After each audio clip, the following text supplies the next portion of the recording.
Hey, what's up, Vox and Hops heads? I'm Matt, the vocalist of Cryptopsy, and you're listening to my podcast, Vox and Hops, brought to you by Sound Talent Media, where I sit down with fellow metal musicians to talk about their lives, music, and craft beer. This Vox and Hops episode is presented by Heavy Montreal. Heavy Montreal is Montreal's premier metal promoter. They put on a whole bunch of amazing metal shows throughout the year, and they also put on one of North America's best, biggest, and coolest metal festivals called Heavy Montreal. Trust me, I've played festivals all over the globe, and Heavy Montreal is right up there with the best of them. I am super stoked to have them as a part of this podcast. On today's episode, I am with Bruce Lamont of Yakuza, Corrections House, Circle of Animals, Bloodiest, and he is also a part of the Led Zeppelin 2 tribute band. Here it is. This is Vox and Hops, episode number 181.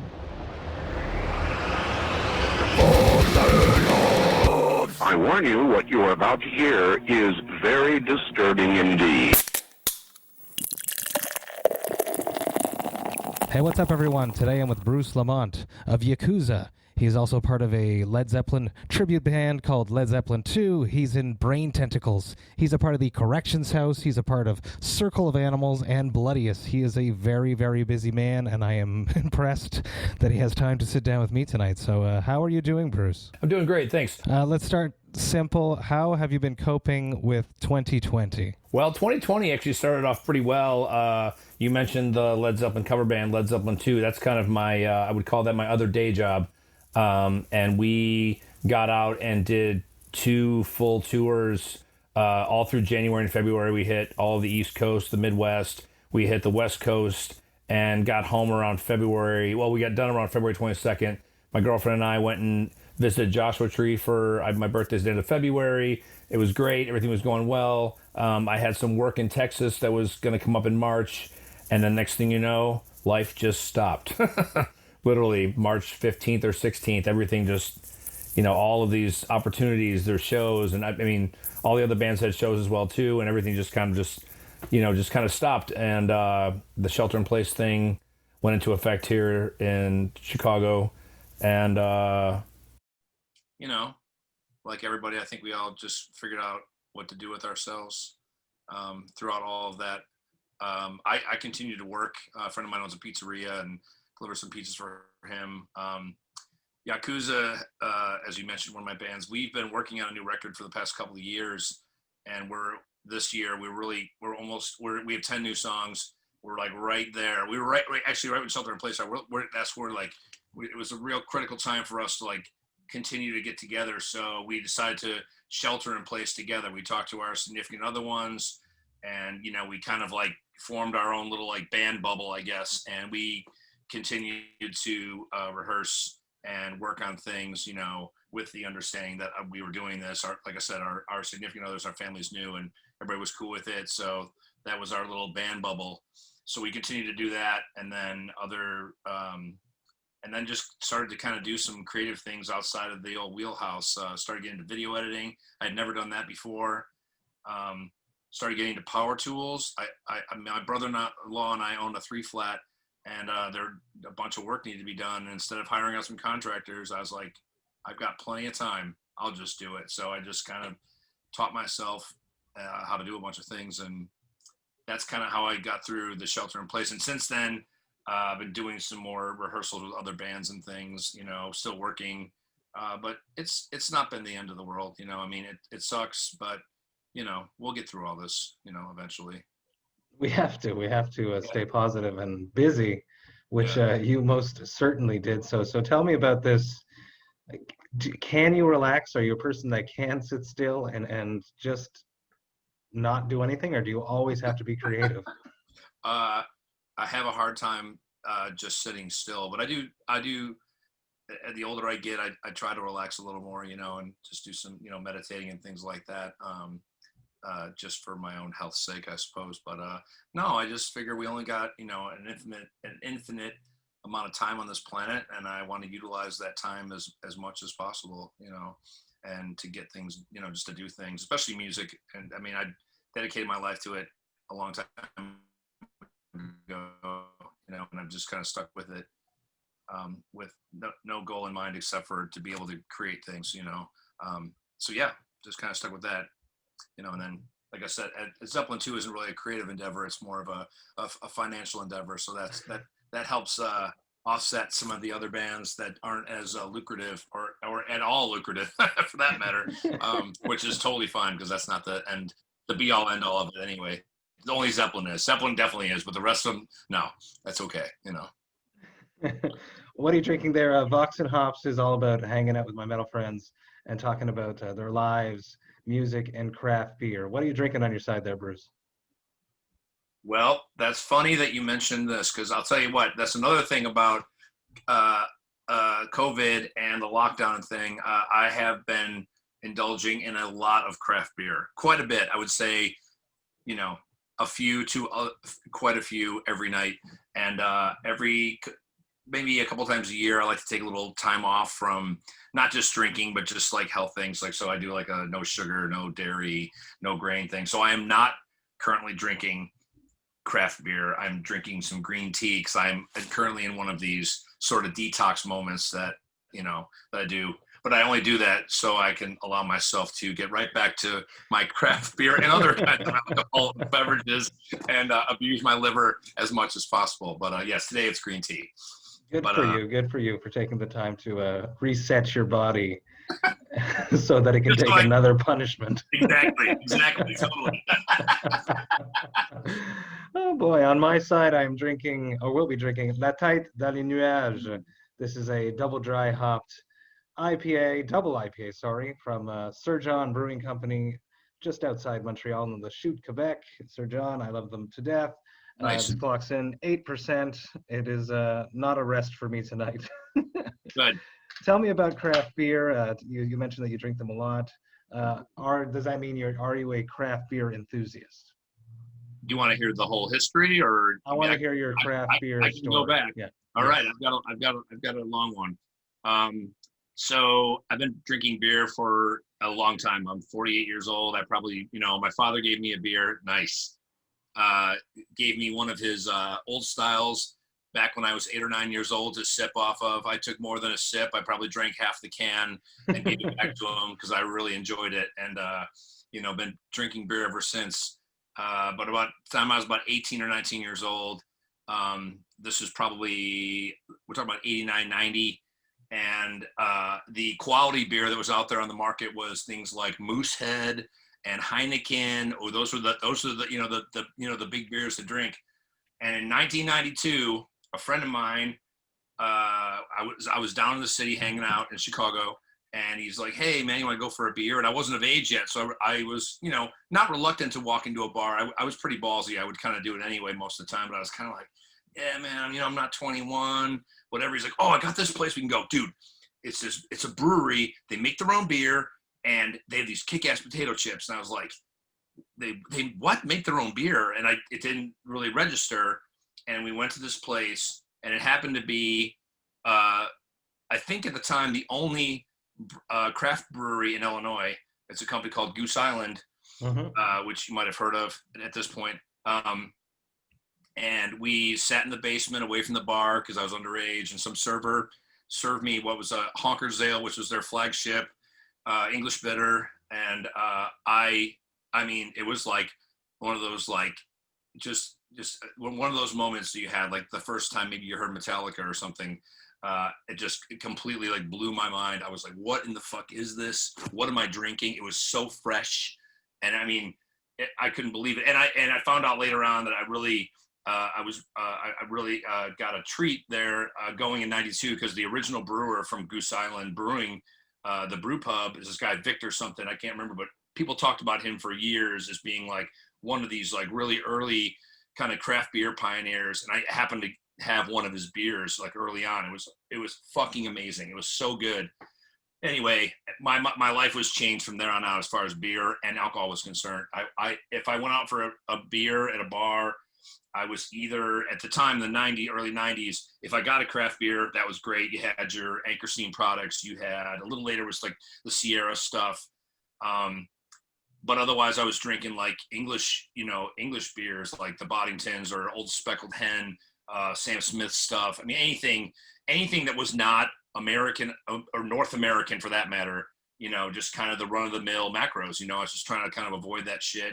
And then I ended up moving down the block from this really awesome liquor store that was really going out of their way to find all of these craft beers at the time, like later 90s and things. And it was awesome. And I was, just drinking that stuff. And then around 1996, I had this awesome thing happen. My friend ended up starting to work at the Goose Island Brew Pub, and he hit me up one day and was like, yo, do you want to come and be a server here? And I'm like, yeah, fuck yeah, I do. That was 1996. I was only a server for 5 months, and then they put me behind the bar, and I worked there for 10 years. Wow. And it was a really, really like awesome time to work there because the Chicago craft beer scene as we know it now, a lot of people went through that system of Goose Island. Then there's the Siebel Brewing Institute as well. They had a classroom in Goose Island for a while. So a lot of these brewers that like went on to like Revolution, Half Acre, Metropolitan, they all went through the system. Like while I was there, I was their bartender. Like if they were there for lunch during the day, they would go to class at Siebel or like work in the brewery downstairs and then come have lunch and hang out. I mean, the owner of Revolution, Josh, and I have been friends for 20 years because, he was a brewer at Goose, and he would just come up and hang out and we'd drink together and whatever. So that was really a really awesome experience. I worked there from like 96 to 06. The only downfall of that was I burned myself out on a lot of craft beer for a while. I was like anti-IPA for a million years after that, just because I'd had so much of it, yeah. And then fast forward, I still enjoyed craft and beer kind of outside of the macro world. Although I also did like the real shitty macros, like the hams, not so much the PBR, old style, shit like that, and I know there's Canadian old style too. I like that as well. So I like them both, but yeah, Belgian beers mostly. But then during COVID, I went fucking hazy IPA crazy, and I was like drinking it. I was like, I was kind of getting back into the IPAs last couple of years, but man, during COVID, it's been nuts. War Pigs Foggy Geezer is my number one hazy IPA for sure. My friend Eric Ogershock, he's the U.S. brewer. It's the Three Floyds McKellar. Yeah. And he actually lived in Chicago. I delivered a pizza to him one night during the lockdown, and my tip, besides just cash, I got a 6-pack of Foggy Geezer too. So I was like, fuck yeah, but yeah, such a good beer. Shout out to him. He's a great dude, killer brewer. He actually came from Real Ale down in Texas, and War Pigs kind of like plucked him and made him an offer he couldn't refuse. And yeah, anyway, that was kind of that's the sort of my craft beer story. I skipped ahead a lot of years, but from 92 to modern day, yeah. That's like a fucking epic craft beer story. I like that very much. This La Tête Dans Les Nuages from Sir John's is absolutely delicious. It is up there with probably some of my top hazies at the moment happening up here in Montreal. There's a few breweries up here in Montreal that are just killing it, and Sir John is one of them on the haze. Let's transition into music now. Take me back. You just told me your beer story, your craft beer story. I want to hear the soundtrack of your youth when you were growing up in your parents' or guardians' house. What music was playing when you were not in control of the radio? So my parents were the type of music listeners that threw the radio on in the car, and whatever was playing was whatever was playing. It was kind of like background for either of them. My mom was like a huge Elvis fan in the house, but not so. We just the remnants of the records were there. She didn't spin the records anymore at that point. This is in the 70s, which I own all those LPs now, actually. But otherwise, it was modern rock radio of the 70s, which is basically classic rock, sans throw a few 80s and 90s, rock songs in there. And, your McCartney, Wings, Zeppelin, Aerosmith, all that stuff was like what was kind of going through, filtering through my brain when I was a smaller little nerd. And that's kind of where it started. But then my teen years, like 12 or 13. There were some friends in the neighborhood who I'm still friends with today. Like one had an older sister who turned us on to Van Halen and Kiss and AC/DC, and then my one friend, Dan Rigler, it was crazy. It was the mid 80s. And he had some cousins that lived in rural Wisconsin who had they had their pulse on the finger of metal in 1984. So the dude was showing up with some crazy shit. I'm wearing a Wasp t-shirt right now. Wasp, Helix, Crocus, all this we were already into Priest and Maiden and all that stuff, but this was it was a little, especially for some kids. I grew up in Orland Park, which is actually a suburb outside of Chicago. Moved to the city 27 years ago, but that's, out there to find that kind of stuff, out in the burbs is kind of a big deal. No one ever heard of those bands at all. And then, of course, the big day was in February of 1986 when my friend Dan came back and was like, yo, you ever heard this band called Metallica? And we're all like, no. He's like, oh my God, my cousins are freaking. They got a new album coming out. And the new album was called Master of Puppets. And it wasn't out just yet. And it came out the week after my birthday. And I picked it up when I was 14. And that was, that's another life changer. Just like that Honker's Ale, man. Master of Puppets just took my head off. But more than just that record was what was in the credits was all the bands that they thanked. They thanked Exodus, and they thanked, I think Last Rocket got thanked, and all these, I just started to kind of, not internet it, but go down these underground rabbit holes. Who the fuck is this band? And the next thing you know, someone's, but those guys wear Misfits shirts, or and I was like, who the fuck are the Misfits? Or then somehow Slayer came into the picture, and then, Anthrax, the Big Four, of course, Megadeth, the Feud, and all that shit. So that was a big part of my life. And then I started working at a record store in late 80s. And I knew there was more to life than just metal. I know that's sacrilegious, sort of. But I knew there was more. But but at the time, actually the metal scene in Chicago, it was metal or die for sure. And I was like, man, there's more than just that. So I worked at the store, man, and all of a sudden I was listening to all kinds of shit, crazy British pop music. I started looking into jazz more, even dabbled in, I know this freaks people out when I say it, but the Grateful Dead for a second. But that led me to other things, Ornette Coleman, who's a jazz improviser who played with the Dead, would sit in with them occasionally and shit.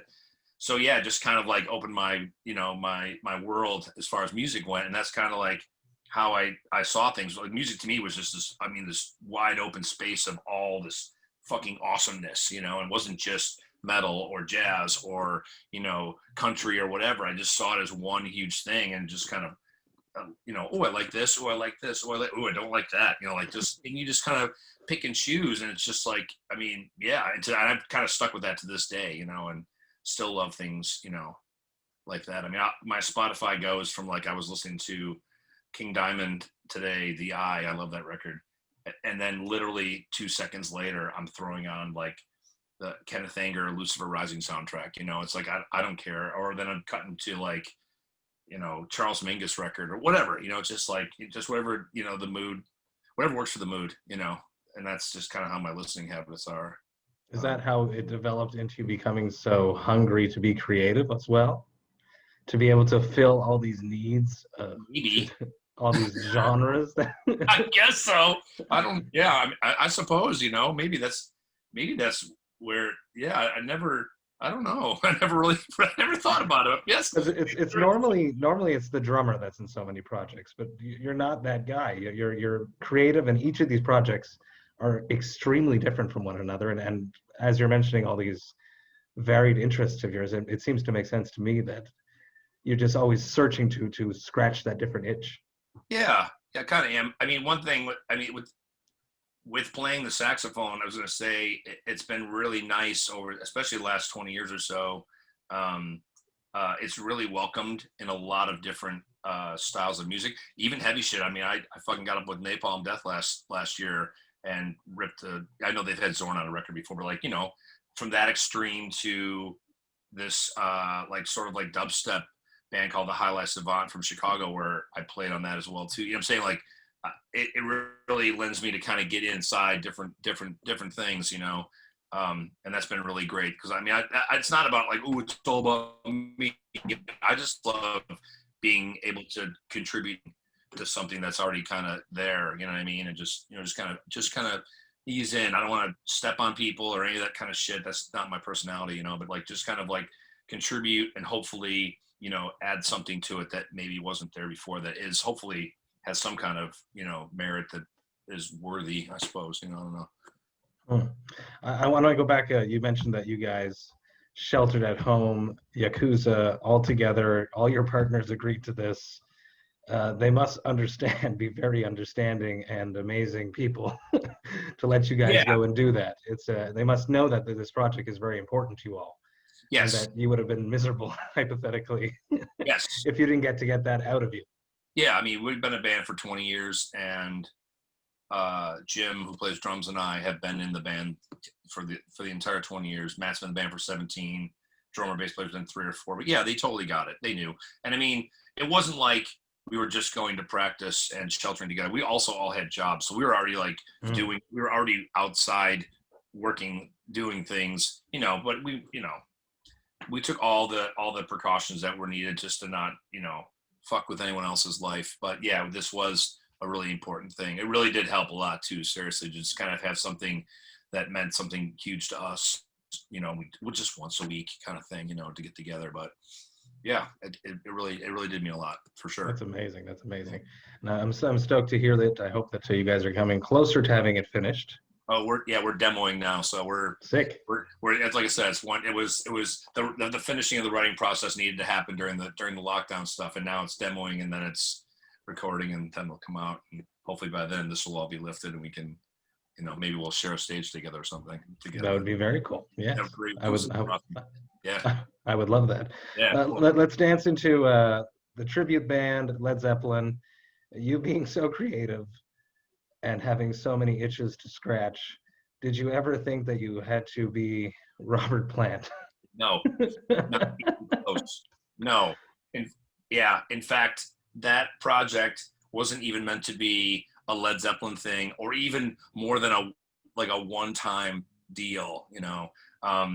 The guitar player that's still in the band, his name's Paul, and I and a couple other guys, we actually got together to do Black Sabbath songs. We called ourselves Black Sabbath, and it was a one-time Halloween deal, and we wouldn't play any of like the known Ozzy hits, you know, no fucking, you know, no Paranoid, no Iron Man, none of that stuff. We only played like 4 tunes. It was like Hole in the Sky, Hand of Doom.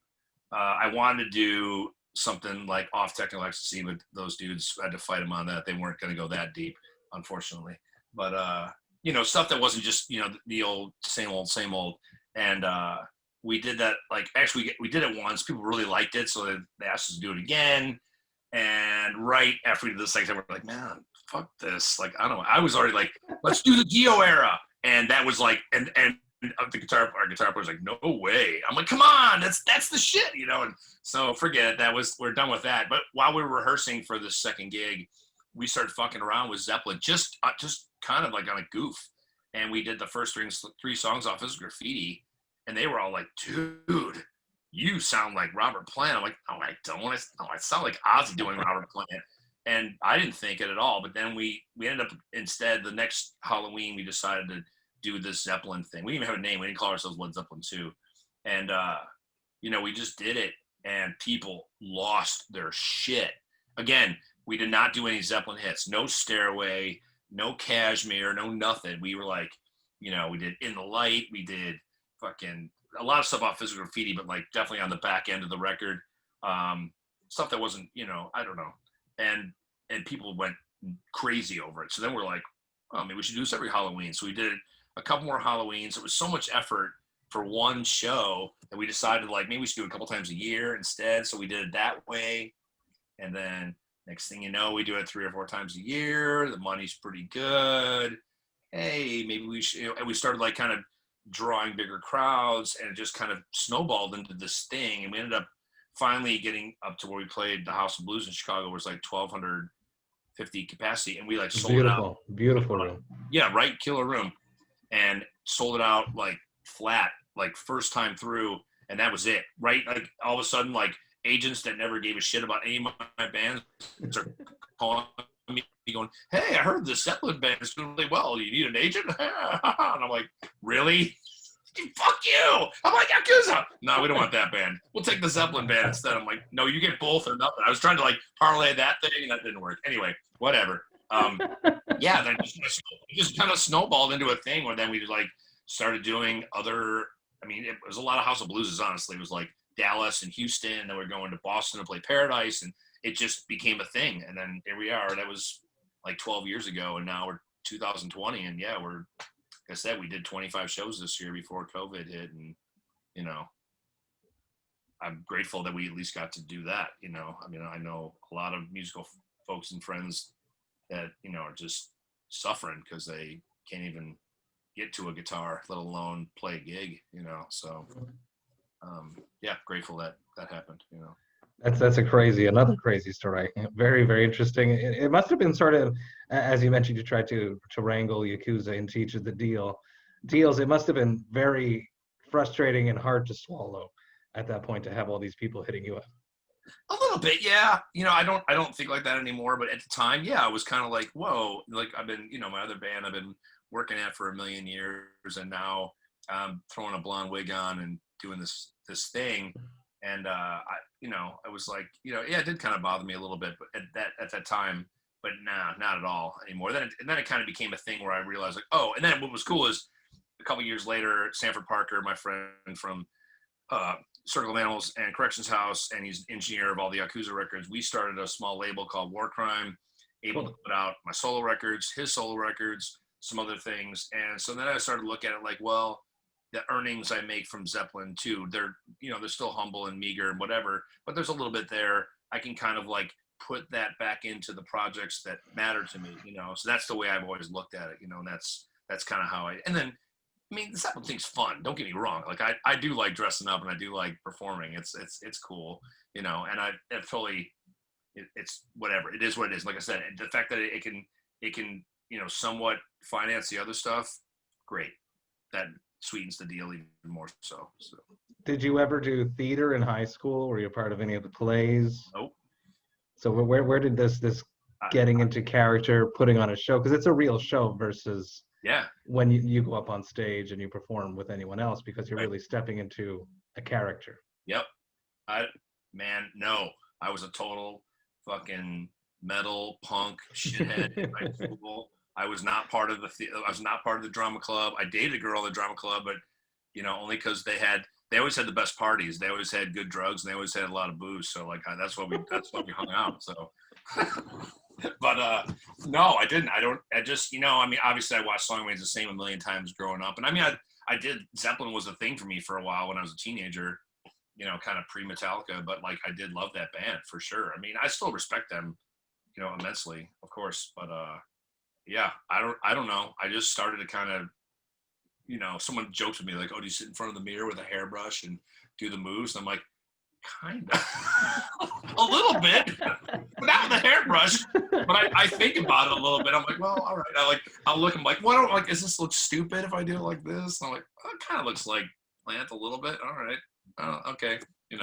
Whatever. It's more about the sound anyway. I mean, like. The visual is one thing, I'm not saying like we don't have like really insanely bright lights because it's obvious that we're not them, so we just give you kind of a hint of us, I mean, which is wise. Right? So,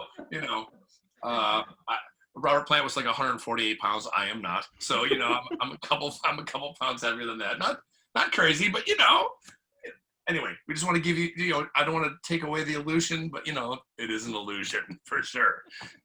You guys have been doing these parking lot shows. I wanted to talk about that. We just did one. And how was that? I've heard a lot about them. I haven't seen one.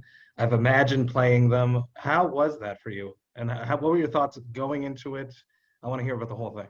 Okay. It was here in Chicago, like downtown Chicago. A place called Adler Planetarium. It's right off the lake. It was in the parking lot. They were having a whole series.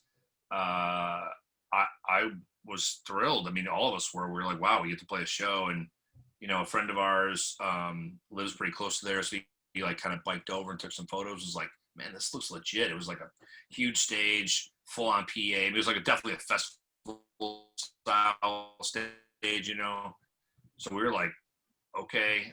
And so it was evening with us, and they were like, can you play 2.5 hours? We're like, yeah, totally. We'll totally play 2.5 hours. And, you know, we've played enough shows, and we've played a lot of shows with like a lot of people, and we've played a lot of shows where there's not a lot of people, you know, so I'm used to both.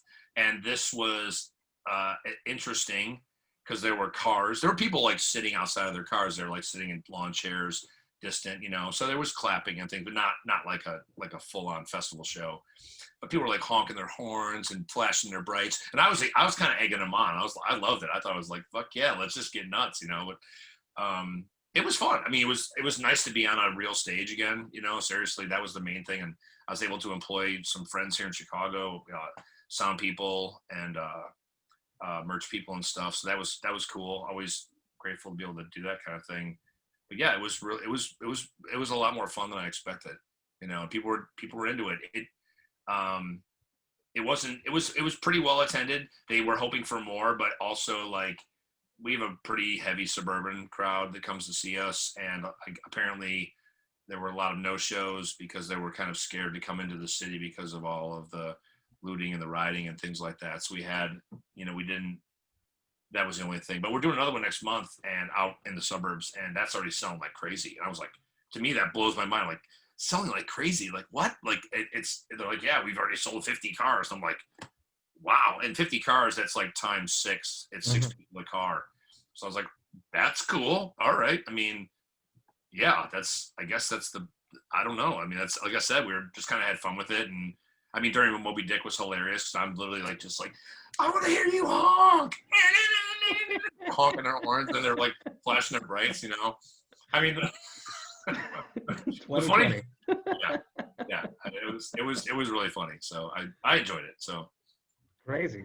Yeah, that's good to hear that. It's good to hear that people are still coming to shows and are still engaging and reacting in a way to still connect with the artists on stage. Absolutely. I feel like right now people are so hungry. I mean, my girlfriend and I went to go see her friend play this show, kind of on this, like, it was just kind of like a street corner kind of setup, smaller PA.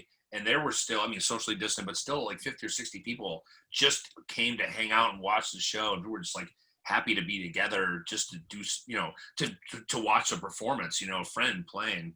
And it was really awesome. And I'm really getting this sense people are just itching to, like, they just, you know, they want some normalcy back. And that's one of the things that really makes you feel kind of normal again, is going to see some live music and playing live music for that matter. You know, I mean, boy, we could all use that on a more regular basis. we need those goosebumps. Yeah, hell yeah, for sure.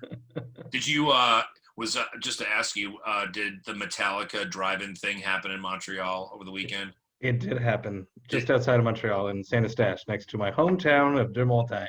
Cool. You know anybody that went? Did you go, or? I did not go, but there's some of my friends that did go, and they said they had a good time. So yeah, I've heard the same thing. I didn't go either. I had some friends in Chicago. I saw some like Instagram posts and stuff, and they said it was pretty cool. They said it was really fun. And I was like, oh man, that sounds cool. I you know, kudos to Metallica for, you know, once again throwing their name out. That exactly. You know it. I mean, always that, but also too, just the one metal band that can do this, you know what I mean? Like, nobody else will ever be able to pull this kind of shit off ever in our lifetime, probably, I think, you know. I mean, just my humble opinion, but they are brilliant.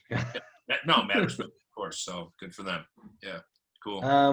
2 more questions. One being, if you could make your own beer, or if you already have, please correct me and tell me what it was. But if you had a Bruce Lamont brew, what style would it be and what would it be called?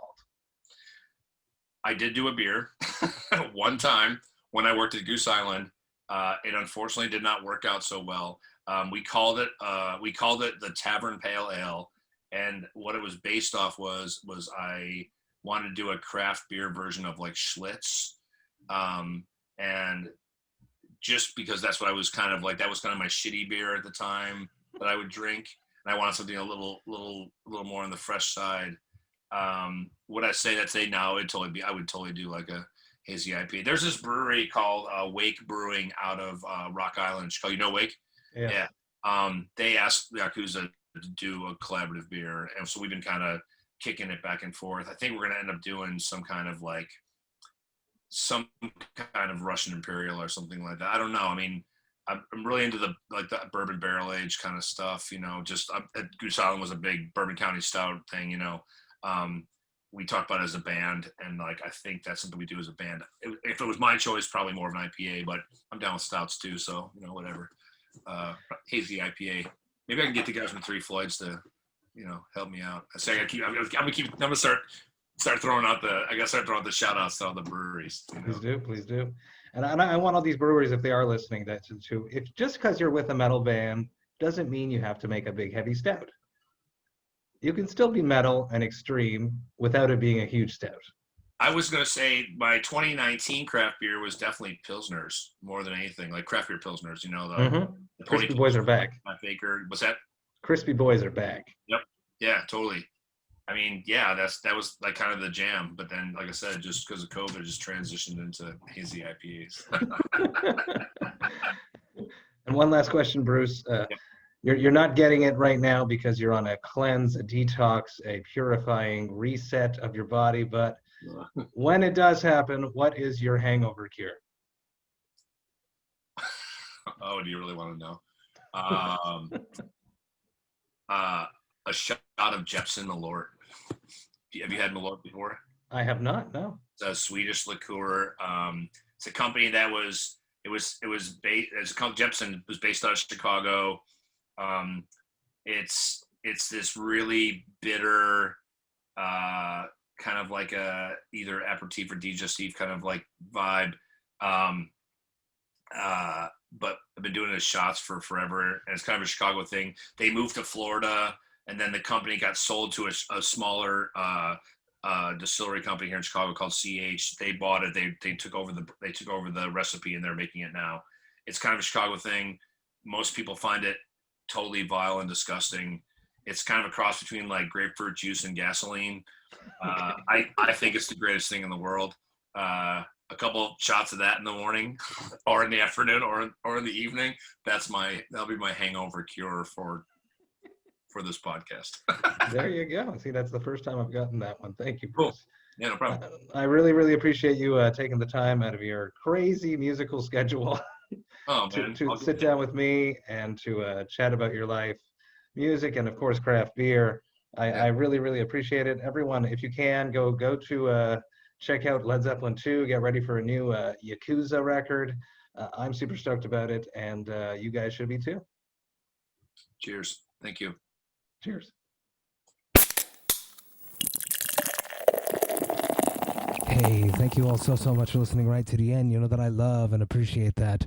What a great chat with Bruce. I love digging into creative people's mindsets, seeing where they get all their influences from, see where they get all of that creative energy to keep putting out just new, innovative projects. I love that. It's something that I strive to do, so I love to dig and dive deeper into the minds of people that do that to help inspire myself. And I hope that you guys felt a little bit inspired to go out there and create something new after listening to this episode as well. Massive cheers and thanks to Bruce.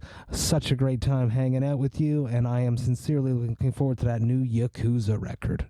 I hope you guys have a great rest of the week. I have one more episode coming at you this coming Friday. Don't forget that Vox&Hops is brought to you by Sound Talent Media.